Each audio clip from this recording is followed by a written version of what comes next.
24, 25, 26, 31, 32.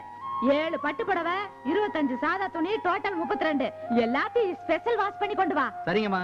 ஏங்கா எதுக்கு எல்லா துணியும் செலவுக்கு போடுறீங்க? மீனா, கல்யாணத்துக்கு போட்ட துணிங்க எல்லாமே அழுக்காய் போச்சு, அதான் ட்ரை கிளீன்ஸ்க்கு கொடுத்துட்டு இருக்கேன். பட்டு புடவை ட்ரை கிளீனிங் போட்டீங்க சரி, மத்தது எல்லாத்தையும் நீங்களே துவைக்கலாம்ல.